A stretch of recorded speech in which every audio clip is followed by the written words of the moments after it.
Al contemplar mi madre los dos cuerpos inertes, con la sangre espesa creando una mancha oscura que se expandía sobre el pulido piso de madera de mi habitación, una parte esencial de su ser se quebró de forma irreparable.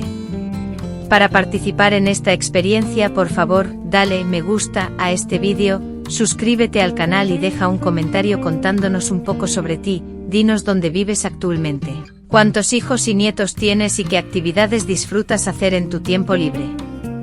Me emociona mucho conocer un poco más a cada una de las personas que comparten conmigo estas historias de vida. Ahora, retrocedamos juntos en el tiempo hasta el año 1955, cuando yo tenía tan solo 8 años y residía en la ciudad de Puebla. Vivíamos en una casa modesta pero llena de cariño, ubicada en una esquina y con un pequeño jardín frontal donde mi madre, doña Cecilia, cultivaba flores de colores vibrantes, que eran motivo de admiración en todo el vecindario. Mi padre, Sebastián, trabajaba como contador en la única fábrica textil de la ciudad.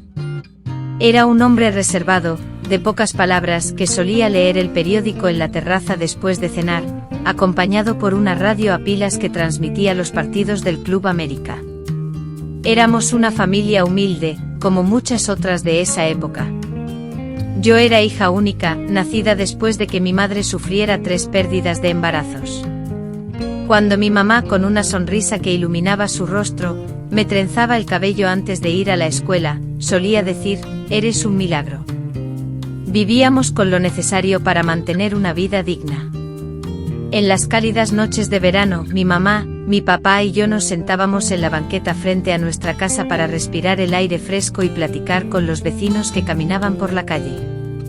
Los domingos asistíamos a la misa en la iglesia del pueblo y, después, disfrutábamos un almuerzo de espagueti con pollo, el plato favorito de mi padre. Nuestra vida era apacible sin grandes preocupaciones. Mi papá, aunque no tenía un sueldo elevado, se esforzaba para que nunca nos faltara nada. Nuestra casa era humilde con 3 habitaciones pequeñas, una sala donde se encontraba el radio, nuestro objeto más valioso, y una cocina equipada con una estufa de leña que impregnaba el ambiente con el aroma del café y el pan dulce recién horneado. El baño estaba en el patio, al lado del lavadero, donde mi mamá lavaba la ropa al son de los corridos que cantaba. Yo estudiaba en la escuela primaria Benito Juárez y cada día caminaba hasta allí y de regreso, llevando mi mochila de piel sintética, un regalo de mi papá el día que comencé las clases. Ella era una estudiante destacada, especialmente en las materias de español e historia. Me fascinaba leer los libros que la maestra Margarita nos prestaba, emocionantes relatos de aventuras, que me transportaban a tierras lejanas, y cuentos sobre princesas y valerosos caballeros. Soñaba con ser maestra como ella cuando fuera mayor. Mi infancia estaba compuesta de momentos felices y sencillos, la muñeca de trapo que mi madre me cosió para mi cumpleaños, las tardes de juego a las escondidas con los niños del vecindario, el aroma de los buñuelos recién horneados que impregnaba la casa los sábados, y el dulce sabor del dulce de leche acompañado de queso que disfrutábamos después del almuerzo los domingos. Fue precisamente un domingo cuando él hizo su primera aparición en mi vida, mi abuelo paterno, el coronel Augusto Ferreira, a quien apenas conocí hasta ese momento. Solo sabía de él que era militar, que residía en la Ciudad de México, y que mi padre raramente mencionaba su nombre. Una vez vi una foto suya en un pequeño portarretratos que mi padre guardaba celosamente en el cajón de su escritorio, lejos de los portarretratos exhibidos en la sala, donde se encontraban las fotografías de las personas que amábamos.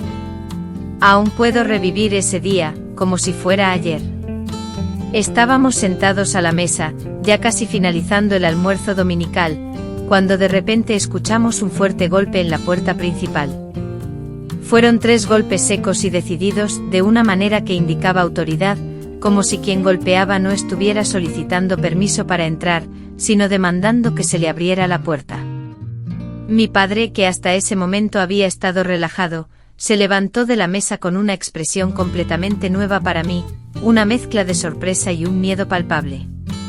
Al abrir la puerta se encontró frente a un hombre alto y corpulento con una postura rígida y erguida, cabello canoso cortado al estilo militar, un bigote perfectamente recortado y unos ojos azules que parecían tan fríos como el cielo invernal. Sin mostrar ninguna sonrisa, sin un abrazo, ni el más mínimo gesto de afecto, el hombre dijo con una voz firme: Sebastián, vine a ver cómo te va la vida. Mi padre, al escuchar esas palabras, palideció de manera alarmante, como si hubiera presenciado una aparición fantasmal. Con voz temblorosa, respondió: Papá, qué sorpresa. Pase, por favor. Fue la primera vez que escuché a mi padre dirigirse a alguien en nuestra propia casa como señor. No era solo una muestra de respeto, sino de un temor genuino. El hombre entró sin siquiera limpiarse los zapatos en el felpudo, inspeccionando el entorno con una mirada aguda, como si estuviera evaluando y juzgando cada detalle. A pesar del calor sofocante, el hombre vestía un traje gris impoluto, y un intenso aroma a loción mentolada para después del afeitado invadió la habitación. «Así que esta es tu familia», preguntó como si hablara de objetos inanimados en lugar de personas. Sin esbozar una sonrisa ni mostrar el menor afecto, dirigió una mirada primero a mi madre y luego a mí. Esperaba algo más, Sebastián, una casa más grande por lo menos.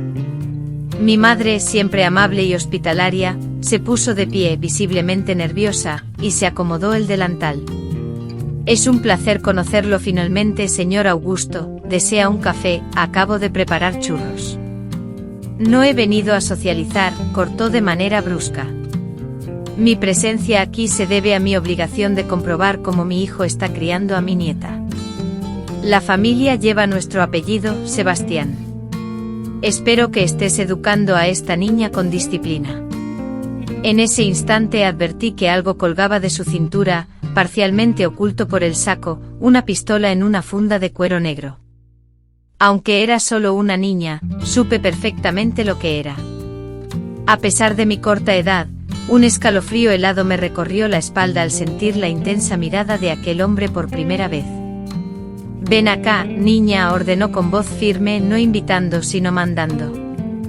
Miré a mi padre en busca de apoyo y al ver su leve asentimiento, me acerqué a él con las piernas temblorosas. «¿Cómo te llamas?», preguntó el hombre. «Teresa, señor», respondí, casi susurrando. «Habla fuerte, niña». «Un Ferreira no susurra. Un Ferreira se impone». «Teresa, señor», repetí con más fuerza, sintiendo como mi corazón latía con fuerza. Él me escudriñó de arriba a abajo, como si estuviera inspeccionando a un soldado. Al menos está bien aseada, y está aprendiendo a leer y escribir correctamente. ¿Qué calificaciones tiene en la escuela?». Antes de que pudiera responder, mi padre intervino: «Teresa es la primera de la clase, papá. La maestra siempre elogia sus cuadernos». Le pregunté a ella, Sebastián, no a ti, respondió el hombre, volviendo a clavarme la mirada. Responde. Soy buena alumna, señor. Me gusta mucho leer. ¿Y leer qué? Esas tonterías de cuentos de hadas o algo útil. Me quedé inmóvil, enmudecido, incapaz de articular palabra ante su declaración. Él exhaló un suspiro profundo cargado de desaprobación, y luego, sin mirarme, se dirigió directamente a mi padre: me quedaré en la ciudad por unos días. El ejército me ha asignado una inspección en el cuartel local. Regresaré el próximo fin de semana para cenar. Deseo ver cómo estás criando a mi nieta. Su tono no admitía discusión, era una orden disfrazada de comentario. Y sin esperar respuesta, se dio la vuelta y abandonó la habitación, sumiendo el ambiente en un silencio tenso y opresivo. Tan pronto como la puerta se cerró tras él, mi madre soltó el aliento que parecía haber estado conteniendo desde su llegada. Mi padre se desplomó en la silla, cubriéndose el rostro con las manos. Sebastián, ¿no me dijiste que tu padre era así?, susurró mi madre, con la voz apagada, como temiendo que él pudiera escuchar a través de las paredes. Siempre fue así, Cecilia. Por eso me fui de casa a los 17 años y nunca volví, respondió mi padre, con la voz agotada y resignada. Esperaba que se hubiera olvidado de que tenemos una hija. Esa noche escuché a mis padres conversar en su habitación, sus voces amortiguadas por la puerta cerrada. Mi madre mostraba una preocupación palpable, mientras que mi padre parecía resignado a la situación. No teníamos opción de impedir la visita de Cecilia, ya que él, ahora general del ejército, poseía una gran influencia y conocía a personas de poder. Si me negaba a la visita, demostraría no conocer a mi padre, pues él no aceptaba un no como respuesta. Este encuentro marcó el inicio de un cambio significativo en nuestra dinámica familiar. El domingo siguiente, tal como había prometido, Cecilia regresó a cenar y esta vez me obsequió una muñeca de porcelana extremadamente costosa, con un vestido de terciopelo y zapatos de charol. Aunque era la muñeca más hermosa que había visto, sentía demasiado miedo de él como para expresar mi genuina felicidad. Una niña debe aprender a ser delicada como la porcelana, pero fuerte por dentro, dijo al entregarme la muñeca, añadiendo, no la rompas. Si se rompe no habrá otra. En sus palabras se escondía una amenaza sutil que incluso siendo una niña, pude percibir. La cena transcurrió en un ambiente tenso. Mi madre durante todo el día había estado preparando pollo asado con papas, su plato estrella. En silencio mi abuelo devoró la comida, interrumpiendo ocasionalmente para señalar con desdén que la sal estaba excesiva, que la carne no estaba a su punto, o que la vajilla era demasiado simple. Cada una de esas palabras era como una pequeña punzada en el orgullo de mi madre, quien sonreía forzadamente y se disculpaba con timidez. Mi padre, por su parte, permaneció casi mudo durante toda la cena, limitándose a responder con monosílabos solo cuando se le dirigían preguntas directas. Se notaba una clara transformación en él cuando mi abuelo estaba presente.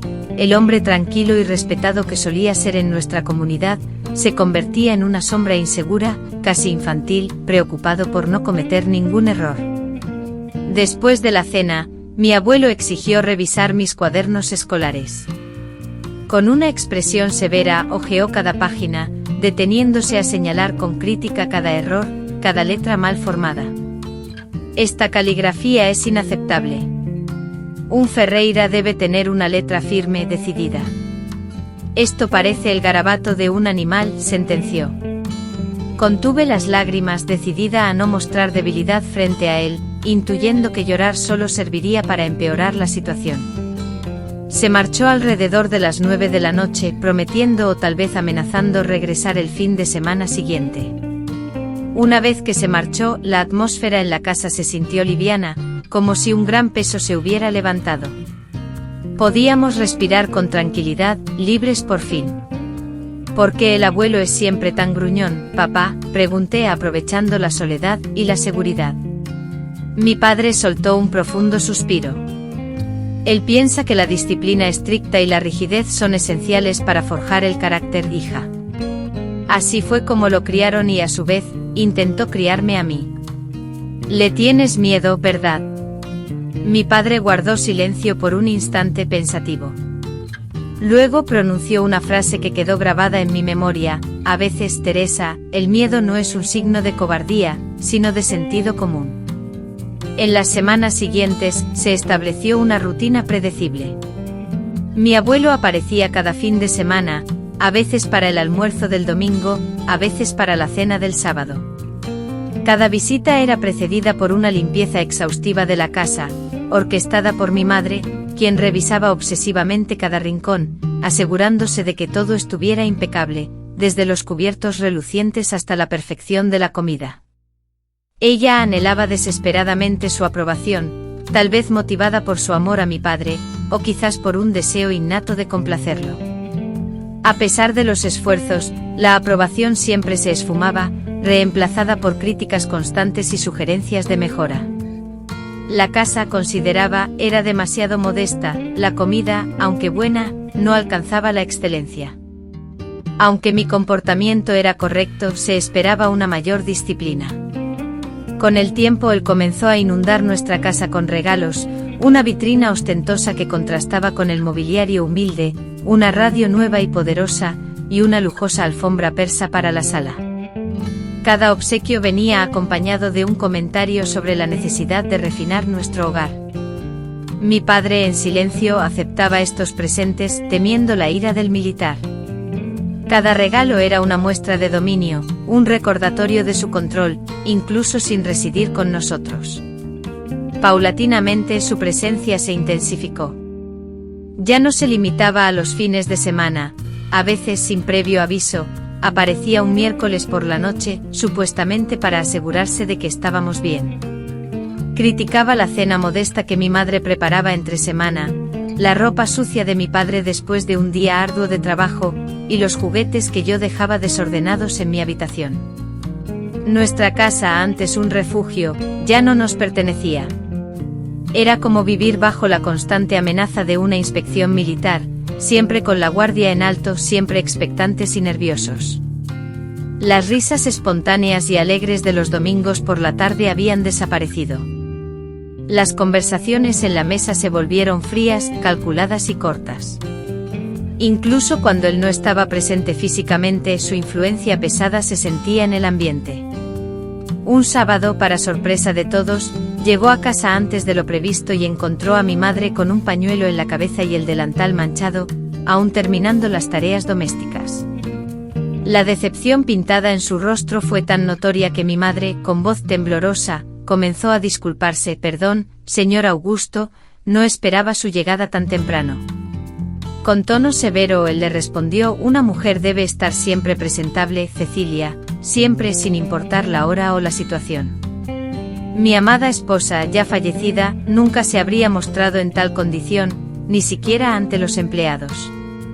Por primera vez mencioné a mi abuela, quien había muerto antes de que yo naciera. Mi padre me había relatado que ella había fallecido de tristeza, algo que en ese entonces no comprendí. Con el tiempo entendí que probablemente sufría de lo que ahora conocemos como depresión, tal vez intensificada por vivir con un hombre como mi abuelo. Con el paso de los meses, noté un cambio en el comportamiento de mi abuelo. Comenzó a traer una botella de tequila cuando venía a visitarnos. Se servía 1, 2, hasta 3 vasos mientras charlaba, o más bien, monologaba sobre política, la situación del país, y la necesidad de que los militares tomaran el control para poner fin al caos. Cuando bebía, sus ojos cambiaban. Su azul frío se transformaba en algo más amenazante, más imprevisible. Su voz se alzaba en tonos agudos, sus palabras se volvían punzantes como cuchillos y sus ojos se clavaban en mí, persiguiéndome por toda la casa, hasta el punto de sentir la necesidad de esconderme.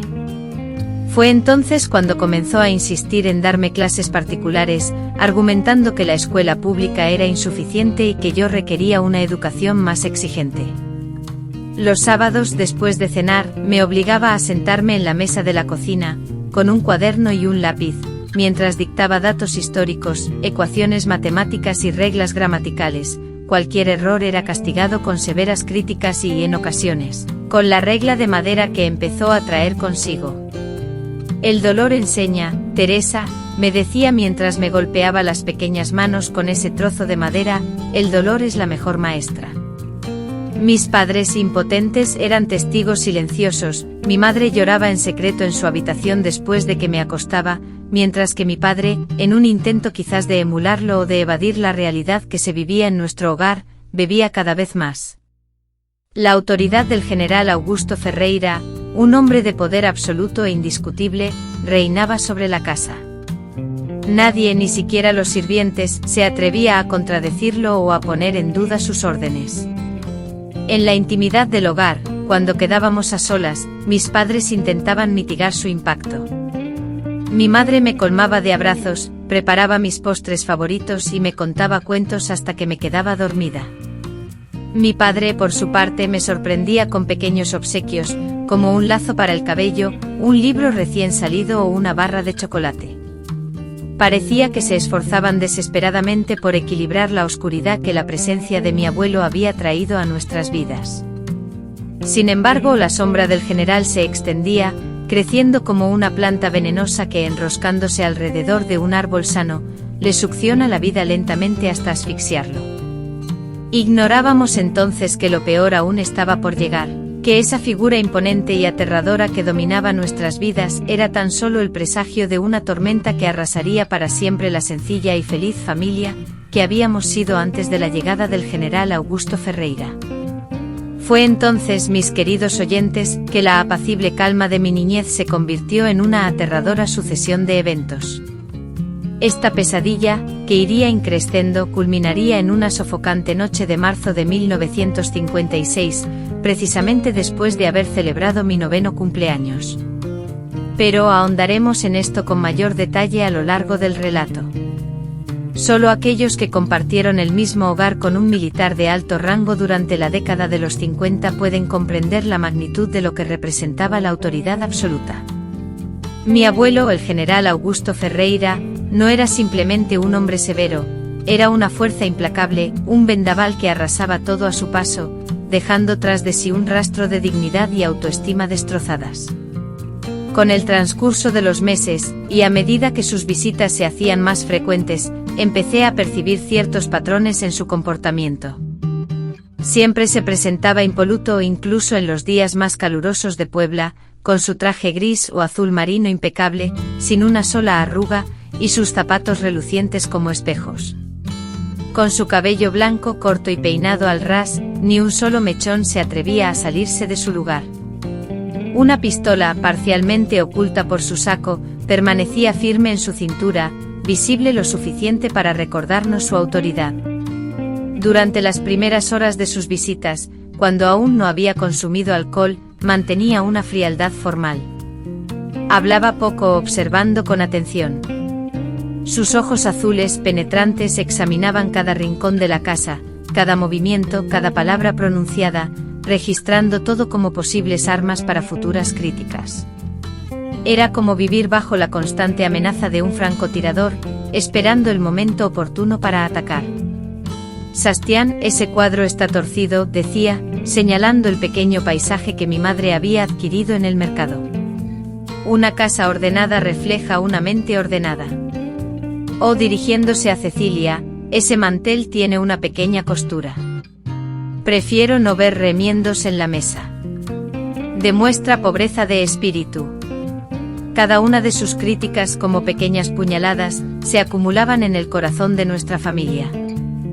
Mi padre, un hombre que antes me transmitía fortaleza y seguridad, se encogía visiblemente en la presencia del general, sus hombros se inclinaban sutilmente, su voz perdía volumen y entonación, y sus ojos, a menudo, se clavaban en el suelo. Era como si al estar frente al general, mi padre volviera a ser el niño temeroso que había sido en el pasado. A principios de 1956, supimos que mi abuelo, el general, se había retirado del servicio activo, conservando su rango y pensión, pero sin las responsabilidades diarias en el cuartel. Para nuestra consternación, esto significó que empezó a pasar aún más tiempo en Puebla, alojándose en un hotel cercano a nuestra casa, pero en la práctica viviendo en nuestra sala. Fue entonces cuando comencé a conocer mejor a los dos generales, el que llegaba sobrio y el que aparecía después de que se abriera la botella de tequila. El primero, en su estado de sobriedad, era frío, calculador y cruel en sus comentarios, aplicando un método preciso. El hombre, conocido por su imprevisibilidad y explosividad, era capaz de arrojar violentamente un vaso contra la pared si el hielo no cumplía con sus exigencias. Un hombre que no mantiene su casa en orden no es hombre de nada, Sebastián, solía decir, su voz alzándose y su acento capitalino haciéndose más marcado conforme bebía del tercer o cuarto vaso. Tu padre debería haberte enseñado eso. Ah, pero yo soy tu padre, ¿no es así? ¿Y en qué te has convertido? En un contador mediocre que apenas puede proveer para tu familia.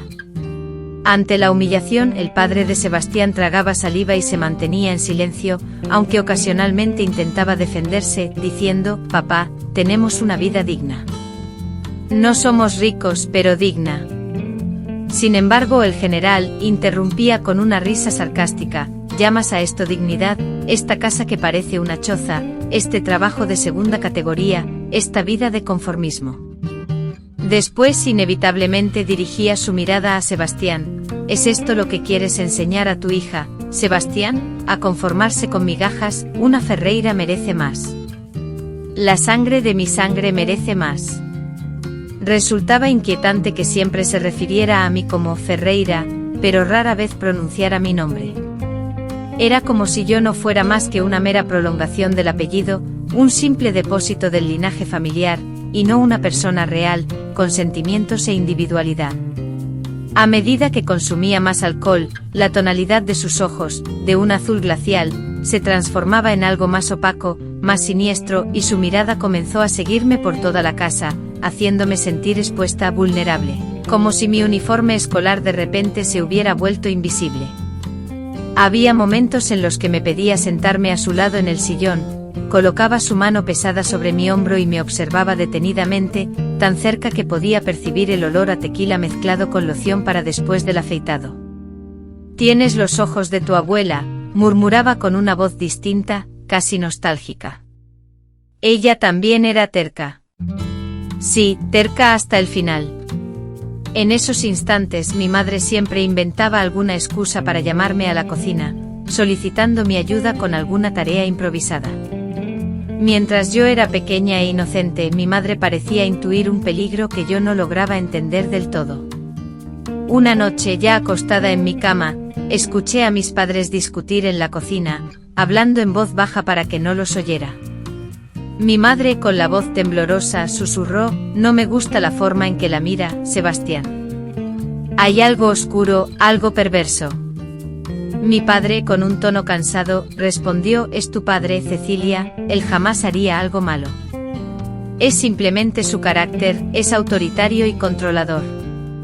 ¿No ves cómo sus ojos se transforman cuando bebe, cómo insiste en tocarla y en quedarse a solas con ella? Por favor, Sebastián, tenemos que hacer algo».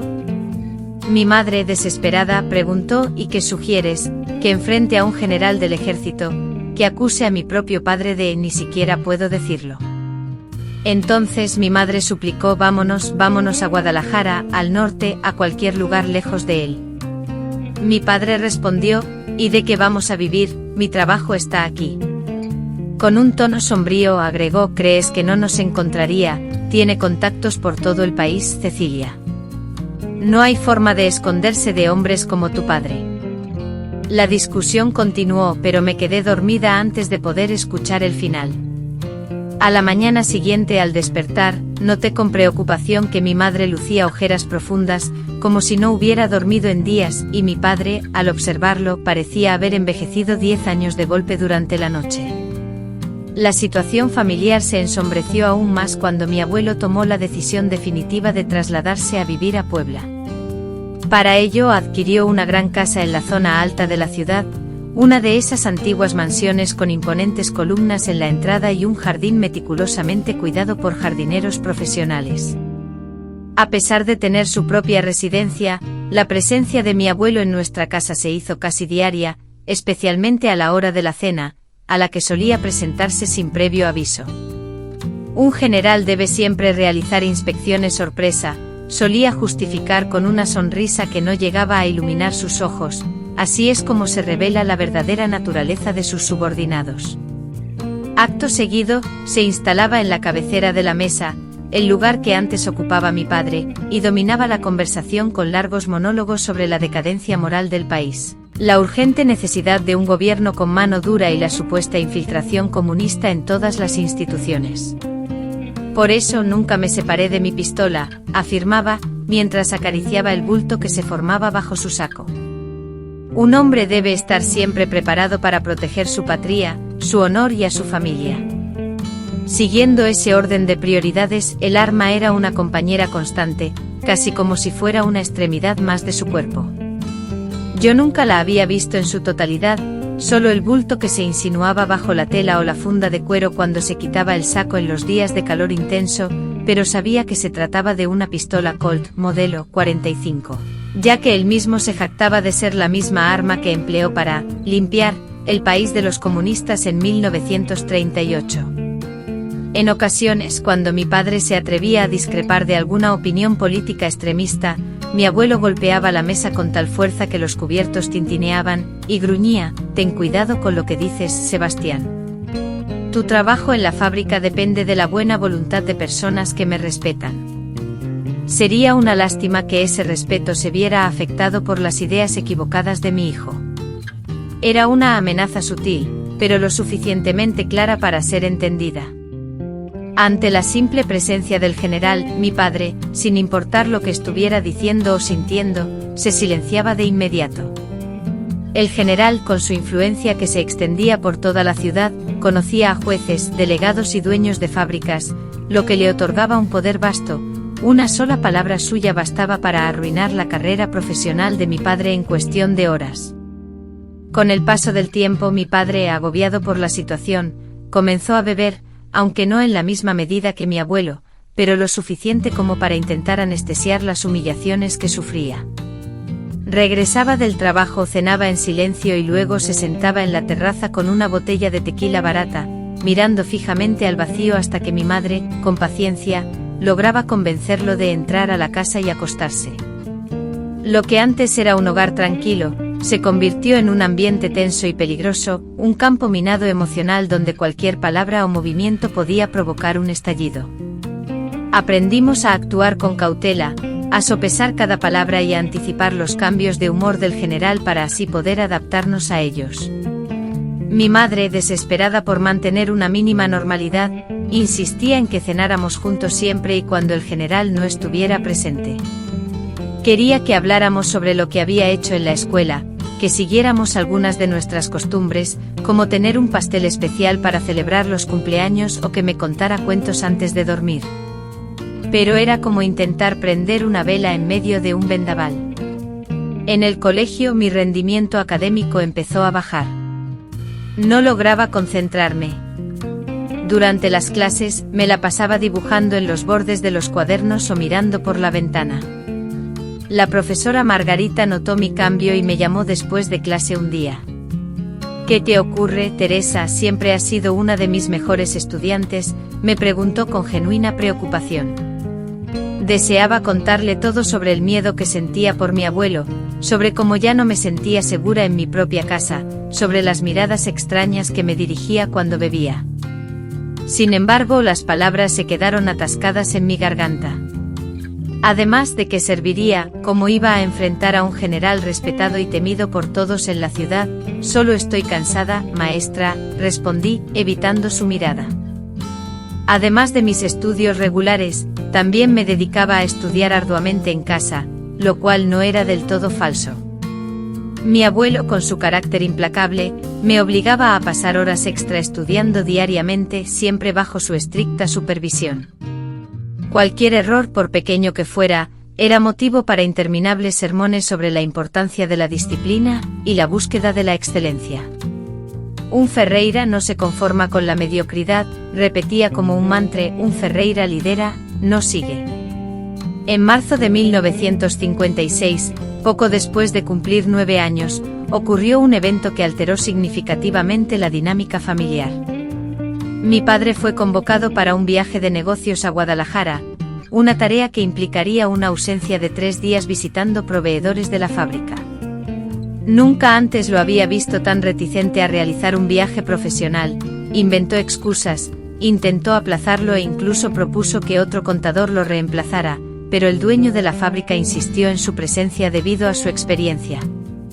La noche anterior a su partida, mi padre me solicitó una conversación en el patio, lejos del alcance de los oídos de mi madre. Teresa, mi niña, quiero que seas muy fuerte y valiente durante los días que estaré ausente, dijo mi madre, arrodillándose para quedar a mi altura. Sus ojos enrojecidos revelaban cansancio o tal vez lágrimas contenidas. Si el abuelo viene a visitarnos, por favor, quédate siempre cerca de tu mamá. No te separes de ella en ningún momento. Entendido, la intensidad de su petición me desconcertó.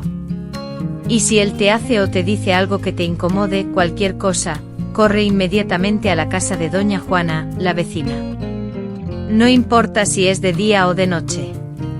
Ella ya está informada de que podrías necesitar refugio allí por alguna razón. Mamá, tengo miedo, confesé, mi voz apenas audible. ¿Por qué el abuelo haría algo que me hiciera sentir incómoda? Mi madre vaciló, como si estuviera sopesando cuidadosamente sus palabras. Tu abuelo es un hombre complicado, Teresa. La guerra lo transformó y la muerte de tu abuela lo volvió aún más amargado. A veces cuando bebe confunde a las personas, confunde el pasado con el presente.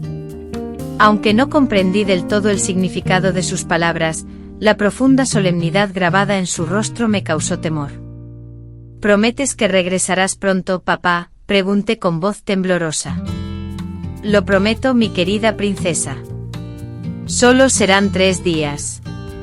Puedes ser valiente por 3 días, respondió con una sonrisa que, aunque presente en sus labios, reflejaba una tristeza y preocupación que no pudo ocultar. Esa noche los escuché discutir nuevamente en su habitación. Mi madre sollozaba suavemente y mi padre intentaba consolarla con palabras susurradas que no logré descifrar. En el ambiente la tensión era palpable, similar al silencio denso y opresivo que precede a una tormenta. A la mañana siguiente mi padre se marchó a Guadalajara. Nos despedimos en la entrada de la casa, y me abrazó con más fuerza y durante más tiempo de lo habitual. «Recuerda lo que hablamos», susurró en mi oído antes de subir al taxi que lo llevaría a la estación de autobuses. Observé el vehículo alejarse, sintiendo una inexplicable opresión en el pecho. A mi lado mi madre apretaba con fuerza un pañuelo entre sus dedos, con los nudillos crispados por la tensión. Con la mirada fija, siguió el taxi que se alejaba hasta perderse al doblar la esquina. «Entremos, Teresa», dijo finalmente, su voz intentando sonar alegre. «Vamos a comer churros. ¿Qué te parece, tus favoritos?» «Sí, pero los churros no salieron bien ese día». Mi mamá se equivocó con las cantidades, absorta en sus pensamientos, y la masa no tenía la consistencia adecuada. Era un detalle menor, algo sin importancia en el panorama general, pero de alguna manera se sintió como una premonición de lo que estaba por venir. En ese momento no lo sabíamos, pero esos serían los últimos momentos de relativa tranquilidad que tendríamos. Porque esa misma noche, cuando el cielo de Puebla se oscureció con nubarrones anunciando una tormenta veraniega, escuchamos los 3 golpes secos y amenazantes en la puerta. El general había llegado y por primera vez, mi papá no estaba para interponerse entre nosotras y su ira reprimida. Hay noches que nos marcan para siempre como cicatrices indelebles en el alma. Mi historia comenzó en marzo de 1956, un mes en que los cielos de Puebla se abrieron en una lluvia torrencial y mi padre, quien usualmente nos protegía, se encontraba a kilómetros de distancia. Estábamos terminando de lavar los platos de la cena, una cena humilde que consistía en arroz, frijoles y un huevo frito para cada una, pues éramos cuidadosas con los gastos cuando mi padre no estaba en casa. De pronto 3 golpes secos y enérgicos resonaron en la puerta principal. El ruido de la lluvia contra el tejado de barro casi los ahogó, pero mi madre y yo reconocimos inmediatamente ese patrón, 3 golpes, firmes, autoritarios, inconfundibles. Mi madre, que estaba en medio de la cocina, se detuvo en seco como si el tiempo se hubiera detenido. «Ve a tu cuarto, Teresa», susurró secándose las manos en su delantal con rapidez. «Ve y quédate ahí». Obedecí sin dudarlo y corrí por el pasillo hasta mi pequeña habitación al fondo de la casa. Cerré la puerta, pero dejé una pequeña rendija para intentar escuchar lo que ocurría en la sala. El miedo me hizo sentir el corazón latiendo con fuerza en la garganta. Entonces oí la voz de mi madre, tratando de sonar calmada. «Vaya sorpresa, Sebastián no está aquí. Se fue a Guadalajara por trabajo». «Conozco muy bien el paradero de mi hijo, Cecilia», respondió la voz de mi abuelo con las palabras arrastradas y más fuerte de lo habitual. Ya se notaba la embriaguez. Un escalofrío recorrió mi cuerpo. «No he venido a hablar con él. He venido a ver a mi nieta». «Teresa ya está dormida», respondió mi mamá con rapidez. «Mañana tiene que ir a la escuela temprano. Sabes cómo son las cosas, no me mientas». La voz de él se elevó amenazante. Escuché un golpe sordo, probablemente su portafolio de cuero impactando contra la mesa. «Sé que está despierta. Apenas son las 8 de la noche. Ninguna niña duerme a las 8. Hubo un instante de silencio tenso, y luego escuché sus pasos pesados cruzar la sala en dirección al pasillo. Me tiré a la cama y subí la cobija hasta la barbilla, fingiendo estar dormida. Mi corazón latía tan rápido que temía que él pudiera oírlo. La puerta de mi habitación se abrió con un chirrido. A través de la pequeña abertura entre mis párpados entrecerrados, divisé la imponente silueta de mi abuelo, oscureciendo por completo el umbral de la puerta recortada contra la intensa claridad del pasillo. Noté un ligero bamboleo en su figura, y una de sus manos se aferraba vacilante al borde de la puerta. En ese instante Teresa llamó, no con la voz suave y discreta que se esperaría de alguien que cree que está durmiendo, sino con su tono habitual, ligeramente afectado por el alcohol y arrastrando las palabras: sé que estás despierta. Un soldado nunca engaña a su superior. Permanecí inmóvil, intentando controlar mi respiración y regularla a pesar de la creciente ansiedad que me invadía. Entonces él entró en la habitación, cada paso firme y pesado resonando en el suelo de madera. Un fuerte olor a tequila, mezclado con su colonia habitual, inundó el aire. El colchón se hundió cuando se sentó al borde de mi cama. Con una voz que se había vuelto más suave, casi melancólica, murmuró: tu abuela también solía fingir dormir, a veces. En los momentos en que evitaba mis palabras, cuando mi presencia la disgustaba, percibí como su mano, pesada e inconfundible, se posaba sobre mi cabello, acariciándolo con una suavidad engañosa que, en lugar de consuelo, desencadenaba escalofríos de terror en mi cuerpo. Permanecí inmóvil, fingiendo un sueño profundo, mientras en silencio imploraba la llegada de mi madre, anhelando el final de ese instante angustioso. Te asemejas cada vez más a ella, susurró, su voz transformándose en algo amenazante. Los mismos ojos, la misma forma de la cara. Es como si ella hubiera regresado a través de ti. Su mano lentamente descendió de mi cabello a mi rostro, acariciando mi mejilla con una ternura que nada tenía que ver con el afecto abuelo-nieta. Hice todo lo posible por reprimir cualquier temblor, por ocultar mi estado de vigilia. Augusto, la voz de mi madre, tensa pero firme, resonó desde el umbral. Déjala dormir. Preparé café en la cocina. Experimenté una pausa tensa, un instante de absoluta incertidumbre, creyendo que él estallaría, que la increparía, pero entonces el peso sobre la cama se alivió cuando se levantó. Un café sería agradable, repitió la voz con su tono habitual. Pero primero quiero mostrarle algo a la niña, un regalo que traje. Podría mostrarlo mañana, suplicó mi madre, con una valentía que nunca le había reconocido. Necesita descansar para la escuela. La escuela puede esperar, replicó él con firmeza. Esto es más importante, Teresa, sé que estás despierta. Levántate ahora. Sentí que no tenía alternativa. Lentamente abrí los ojos y me senté en la cama, intentando fingir somnolencia. Abuelito, dije. A ver, Cecilia ni siquiera estaba durmiendo de verdad. Sonrió, pero era una sonrisa que no llegaba a sus ojos, fríos y ahora enrojecidos por el alcohol. Ven a la sala, Teresa, tengo algo para ti. Miré a mi madre, que permanecía en el umbral de la puerta, su rostro pálido bajo la tenue luz del pasillo. Asintió levemente con la cabeza, como diciendo: ve, no lo contradigas. Pero sus ojos, por el contrario, estaban dilatados por el miedo. Después de levantarme de la cama, seguí a mi abuelo, que caminaba lentamente hacia la sala de estar, con mi madre pisándole los talones.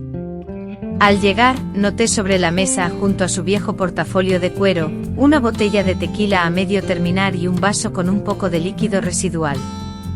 Mi abuelo se acomodó en el sillón principal, el que siempre usaba mi padre, y tomó el portafolio. He traído algo que perteneció a tu abuela, anunció, abriendo el portafolio y sacando un pequeño paquete envuelto en papel de seda, el mismo que ella había usado el día de nuestra boda. Con dedos temblorosos, casi con devoción, desdobló el papel, revelando un delicado broche de plata con una pequeña perla en el centro. Era hermoso, elegante en su sencillez. Este broche ha estado en la familia de ella durante generaciones, explicó, mientras sus gruesos dedos acariciaban el metal con una delicadeza inesperada. Ella quería que se lo diéramos a nuestra hija, pero nunca tuvimos una, solo a Sebastián, un hijo que ni siquiera lleva el nombre de la familia, continuó, su voz teñida de amargura. Ahora, he decidido que debes tenerlo tú. Eres la heredera del legado familiar, declaró, y acto seguido extendió el broche hacia mí, un objeto pequeño y brillante. Dudé mis ojos buscando la aprobación de mi madre, quien asintió levemente. Acepté el broche sintiendo su peso inesperadamente denso en mi mano, un contraste con su tamaño. Gracias, abuelito, susurré. Póntelo, ordenó con una sonrisa, quiero ver cómo te ves. Miré mi pijama sencillo de algodón, preguntándome dónde encajaría un broche tan elegante. Aquí, dijo levantándose y quitándome el broche de la mano. Se acercó inclinándose sobre mí, y comenzó a prender el broche en el cuello de mi pijama. Su rostro estaba tan cerca que pude sentir el aliento a tequila, cálido y envolvente. Sus manos, habitualmente firmes y seguras, temblaban ligeramente mientras manipulaban el broche. Tienes la misma piel que ella, murmuró, su voz tan baja que apenas pude oírlo, la misma textura, el mismo olor. Una vez que el broche estuvo asegurado, sus manos no se apartaron, por el contrario, una de ellas descendió lentamente por mi cuello en una caricia que me petrificó de miedo. Augusto, interrumpió mi madre con la voz crispada, el café ya está listo. ¿Por qué no vamos a la cocina? Él no contestó al instante, sus ojos clavados en los míos, su mano aún reposando en mi cuello. Había algo nuevo en su mirada, algo que nunca había visto antes, una combinación de dolor, ira y una sensación más inquietante, algo que no lograba identificar. Sí, el café, respondió finalmente alejándose, pero antes de darse la vuelta, tomó la botella de tequila que estaba sobre la mesa y llenó su vaso. Teresa, ven con nosotros. Quiero contarte historias sobre la abuela, esa que nunca conociste. En la cocina, me senté tiesa en la mesa mientras mi madre le servía café. Nosotras dos éramos las únicas que nunca lo tomábamos por la noche. Él ignoró la taza, prosiguiendo con su costumbre de beber directamente del vaso de tequila, sin apartar la mirada de mí. Tu abuela era hermosa, comenzó con su voz oscilando entre la nostalgia y la amargura, hermosa y obstinada, demasiado obstinada para su propio bien. Comenzó a relatarme historias inéditas sobre mi abuela Isabel, cómo se conocieron en un baile del club militar, un encuentro marcado por la desaprobación inicial de la familia tradicional de ella. Describió con detalle su risa, capaz de llenar de luz cualquier estancia. Pero conforme el tequila fluía, el tono de sus relatos se oscurecía. Ella cambió después del nacimiento de Sebastián, afirmó vaciando su vaso y sirviéndose más tequila sin prestar atención al café frío. Se volvió distante, esquivaba sus caricias y se encerraba a llorar. Los médicos lo atribuyeron a la melancolía posparto, pero él conocía la verdad. Con un golpe seco su puño impactó la mesa, haciendo saltar la taza y derramando café. Ya no me amaba. Prefirió a ese bebé llorón a mí y su esposo, el hombre que le dio todo. Mi madre, con la mano en mi hombro, parecía lista para alejarme de aquella escena en cualquier instante.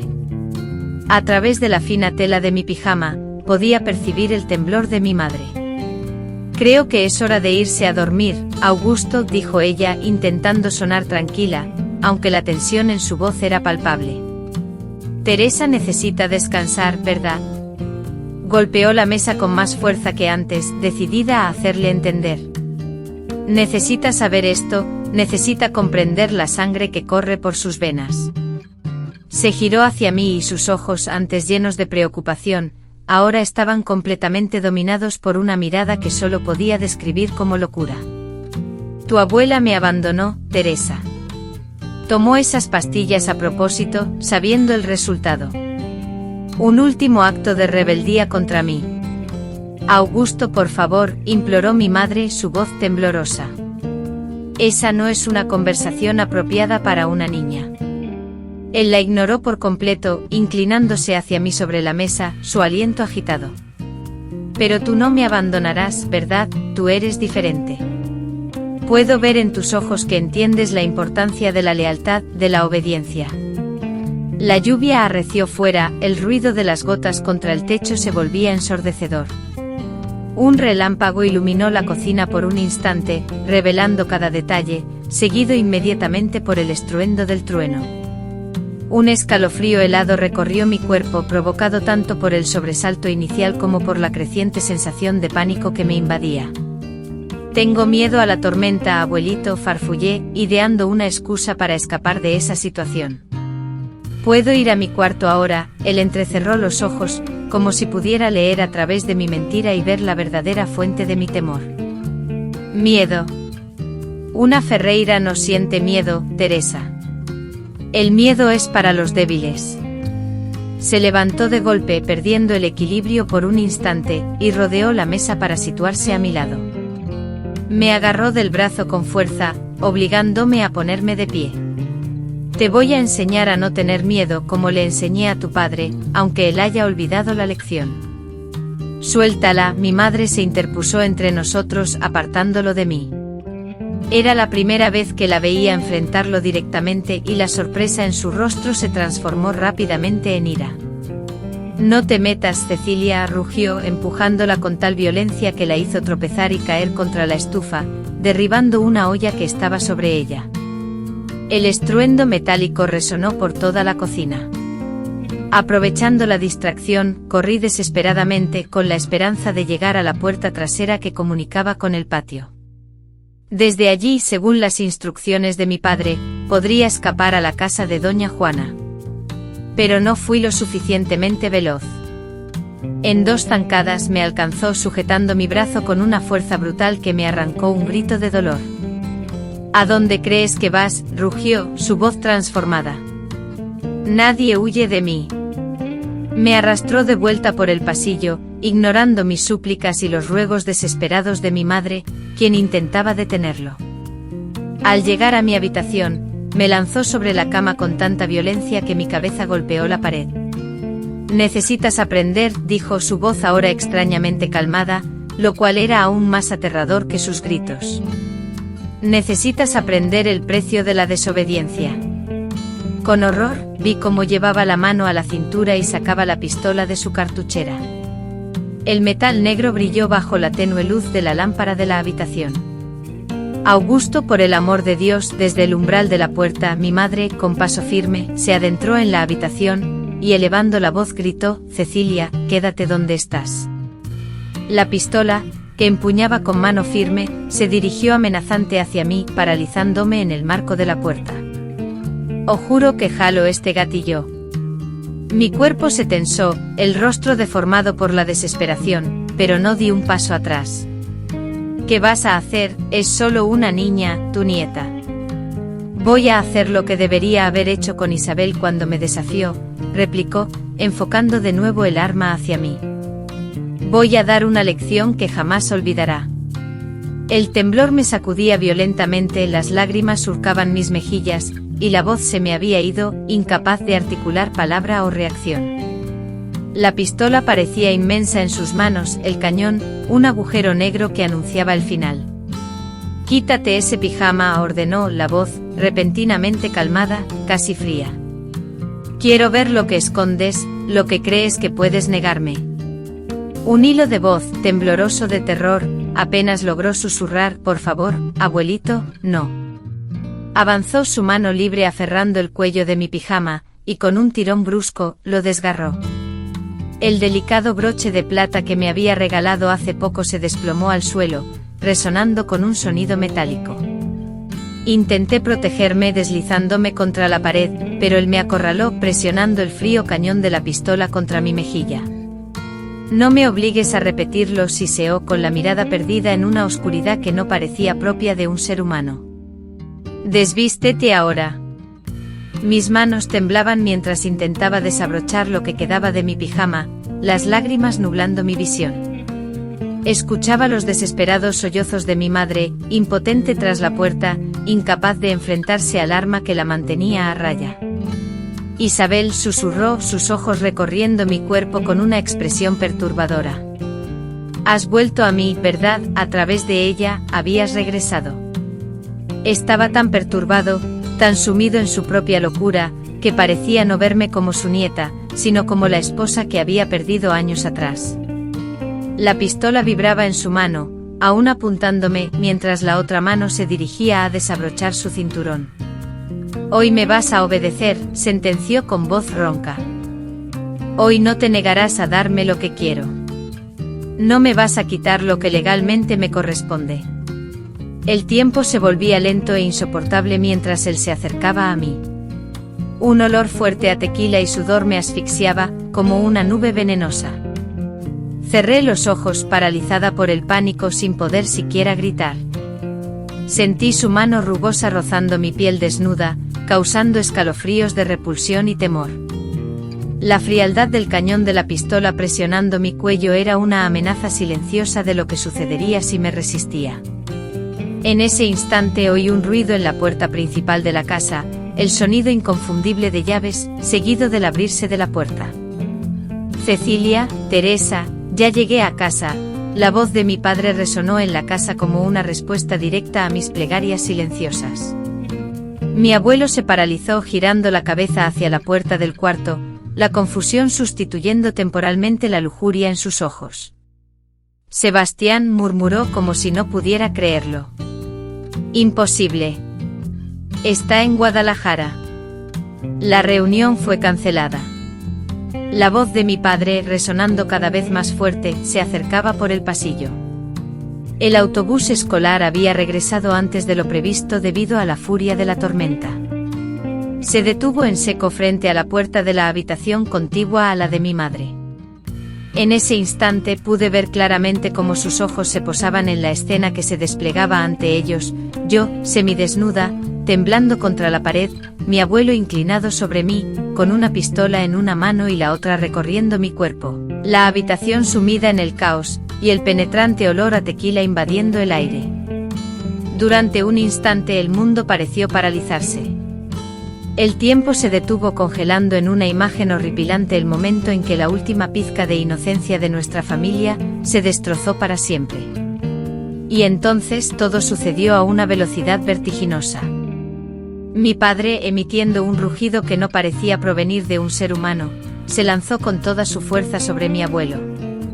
Ambos cayeron al suelo junto a la cama, en un enredo confuso de brazos, piernas y gritos desesperados. «Monstruo», vociferaba mi padre golpeando repetidamente el rostro del general. «Tu propia nieta».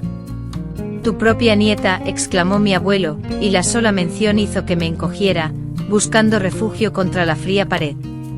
Tiré con fuerza de la sábana, cubriéndome hasta la barbilla, mientras mi madre, presa del pánico, corría hacia mí, intentando protegerme con su cuerpo. Pero mis ojos, paralizados por el horror, no podían apartarse de la brutal pelea que se desarrollaba en el suelo de mi habitación. A pesar de su avanzada edad y su estado de embriaguez, mi abuelo, un hombre fuerte y curtido en combate, había logrado derribar a mi padre con un golpe certero. En un instante, con una agilidad sorprendente, apuntó la pistola directamente al pecho de mi padre. «Siempre fuiste un débil, Sebastián», siseó con la voz rasposa y un hilo de sangre que le escurría por la comisura de la boca. «Un débil y un ingrato, igual que tu madre». «No, papá», no, suplicó mi padre, levantando las manos en señal de rendición, pero ya era demasiado tarde para darse cuenta del peligro inminente. «Estoy protegiendo el honor de la familia», respondió mi abuelo con el dedo ya tenso sobre el gatillo, «algo que tú nunca entendiste». El estampido del disparo resonó con fuerza ensordecedora en el reducido espacio de la habitación. Observé a mi padre retroceder inestable, una mancha carmesí extendiéndose vorazmente sobre su camisa impoluta, justo en la zona del cuello. Llevó sus manos a la herida, sus ojos, desmesuradamente abiertos por el estupor, fijos en la sangre. Luego se desplomó de rodillas, un sollozo ahogado escapando de sus labios. El grito desgarrador de mi madre rompió el silencio, y olvidando por un instante el peligro inminente del arma, corrió hacia él. Mi padre intentó articular algo, pero solo un borboteo sangriento emergió de su boca. Sus ojos se encontraron con los míos por última vez, una mirada cargada de dolor, desesperación y, lo que fue peor, una súplica silenciosa de perdón por no haber logrado protegerme. Después se desplomó hacia adelante, su cuerpo impactando contra el suelo con un ruido sordo, mientras la sangre se acumulaba rápidamente, formando un charco oscuro bajo su figura. Mi abuelo, paralizado, contemplaba el cuerpo de su hijo, su rostro reflejando una incredulidad absoluta, como si solo en ese instante tomara conciencia de lo que había hecho. La pistola aún humeaba en su mano mientras se volvía lentamente hacia mí, sus ojos conectándose con los míos. Isabel, murmuró de nuevo con la demencia evidente en sus ojos, mira lo que me has empujado a hacer. Por cierto, no olviden participar en nuestro sorteo. Denle me gusta al vídeo, suscríbanse al canal y en los comentarios, cuéntenme algo sobre ustedes, dónde viven, cuántos hijos y nietos tienen, y qué les gusta hacer en su tiempo libre. Me entusiasma conocer un poco a cada persona que me acompaña en estas historias de vida. Hay momentos que marcan un antes y un después en nuestras vidas. Para mí ese instante quedó congelado en el tiempo, mi padre, tendido en el suelo, en un charco de sangre, mi madre, arrodillada a su lado, sollozando, y mi abuelo, ese monstruo que compartía la misma sangre que yo, mirándome con la pistola aún humeante en la mano. Isabel, repitió acercándose un paso hacia mí, mira lo que me has obligado a hacer. El mundo a mi alrededor pareció frenarse por completo. El repiqueteo de cada gota de lluvia contra el techo era nítido, acompañado por el lejano retumbo de un trueno. Distinguía el sonido húmedo y laborioso de la respiración de mi padre, un borboteo que indicaba el inexorable retiro de la vida. A través de la bruma de lágrimas que me nublaba la vista, observé a mi abuelo acercándose, el arma ahora dirigida hacia mi madre, quien protegía el cuerpo inerte de mi padre con el suyo. Aléjate de él, Cecilia, ordenó mi abuelo con una voz extrañamente serena. Esto es entre Isabel y yo. Mi madre no se movió, sino que alzó su rostro surcado por las lágrimas, encarando a mi abuelo con una mirada de odio que jamás había presenciado en sus usualmente gentiles ojos. Con voz temblorosa, pero no por miedo sino por furia, le espetó, «Estás loco. Completamente loco, acabas de matar a tu propio hijo». Fue como si algo se quebrara dentro de él. Sus ojos se abrieron repentinamente, despejándose de la niebla de locura que los dominaba, y fijó su mirada en el cuerpo de mi padre, como si lo viera por primera vez. Confundido, murmuró Sebastián. Su mano tembló y el arma se inclinó ligeramente. No, no puede ser. Con la vacilación de un instante como único detonante, un impulso nacido de la más absoluta desesperación me impulsó. Me incorporé bruscamente en la cama, extendiendo la mano hacia la mesita de noche y aferrando el pequeño cuchillo que allí reposaba. Era el mismo que había usado 2 noches atrás para pelar una manzana antes de dormir, insignificante, apenas afilado, pero mi única opción. Sin pensar, sin planificar, dejé que mi cuerpo actuara movido por el instinto de supervivencia. Con la fuerza que mis 9 años podían ofrecer, me abalancé, dirigiendo mi ataque a su cuello, el único punto vulnerable a mi alcance. La hoja penetró con una facilidad asombrosa, como si su cuerpo, marchito por los años, hubiese estado aguardando ese final. Percibí el metal desgarrando piel, músculo y vasos sanguíneos, una sensación vívida que, sin importar el tiempo transcurrido, jamás lograré borrar de mi memoria. En ese instante sus ojos se encontraron con los míos, y al momento de la penetración, vislumbré algo que aún me atormenta, reconocimiento.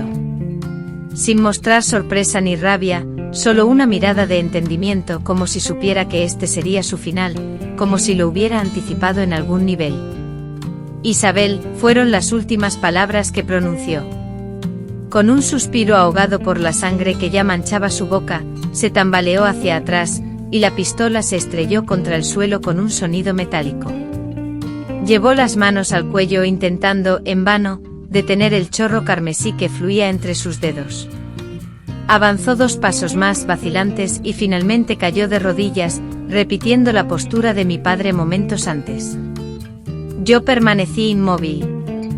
El cuchillo aún apretado en mi mano, la sangre de él resbalando por mis pequeños dedos y mi brazo, empapando lo que quedaba de mi pijama rasgado. Incapaz de moverme, incapaz de pensar, como si mi mente se hubiera desconectado por completo de mi cuerpo. Fue entonces cuando escuché un sonido, un gemido débil, casi imperceptible. Me giré lentamente y vi a mi madre inclinada sobre mi padre. Los ojos de mi padre, que yo creía sellados para siempre por la muerte, estaban en realidad entreabiertos, moviéndose sutilmente. «Está vivo», exclamó mi madre, la esperanza floreciendo en su voz. «Teresa está respirando». Esas palabras me sacaron del aturdimiento. Solté el cuchillo y corrí hacia él, arrodillándome en la sangre que ya teñía la madera del suelo. Mi padre tenía el rostro pálido, casi como cera.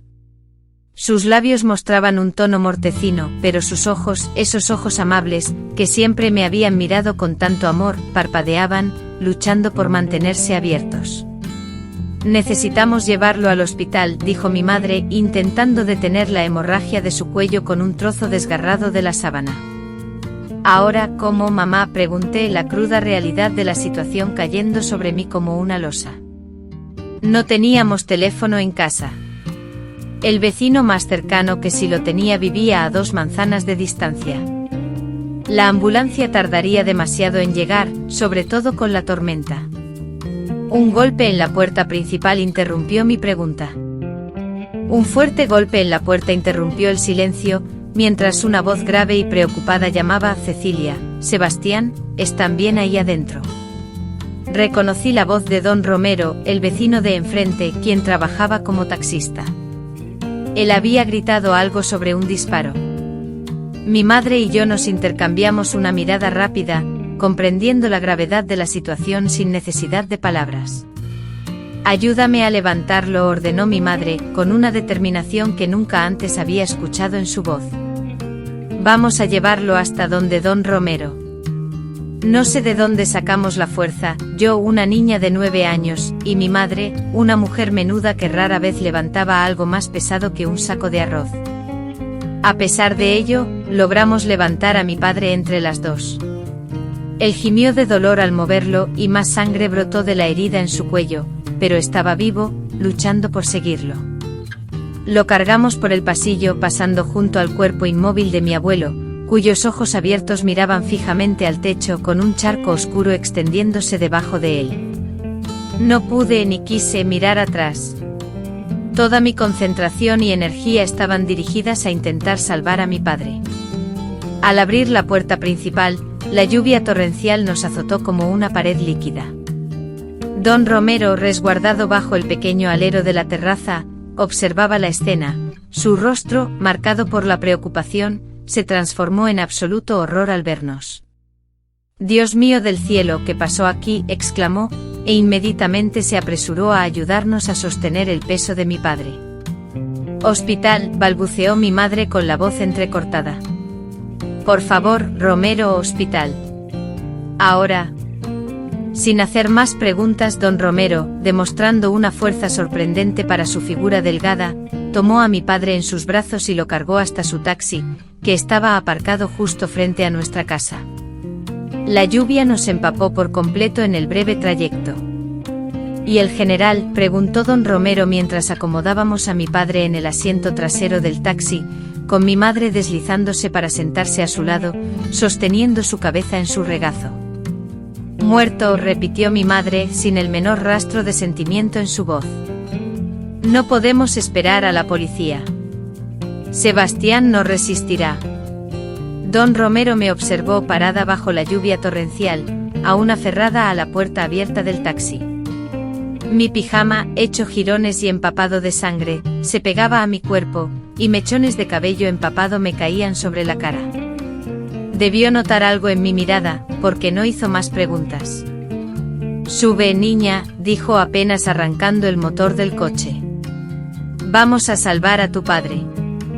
El trayecto al Hospital General se convirtió en un borrón de calles resbaladizas, faros que se difuminaban con la lluvia y el constante sonido del limpiaparabrisas, luchando inútilmente contra el diluvio. En el asiento trasero, mi madre susurraba palabras de ánimo a mi padre, implorándole que se mantuviera fuerte, que no nos abandonara. «Vas a estar bien, Sebastián», repetía como un mantra, presionando el trapo empapado de sangre contra la herida. «Tienes que estar bien. Tenemos toda una vida por delante, ¿recuerdas? Prometiste llevarme a conocer el mar», mi padre permanecía inmóvil, con los párpados sellados, aunque su pecho se movía de forma entrecortada, subiendo y bajando con respiraciones superficiales y erráticas.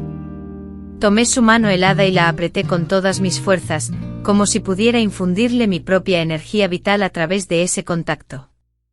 Al llegar al hospital, todo sucedió a una velocidad vertiginosa. Tan pronto como don Romero tocó frenéticamente la bocina a las puertas de urgencias, médicos y enfermeras salieron corriendo.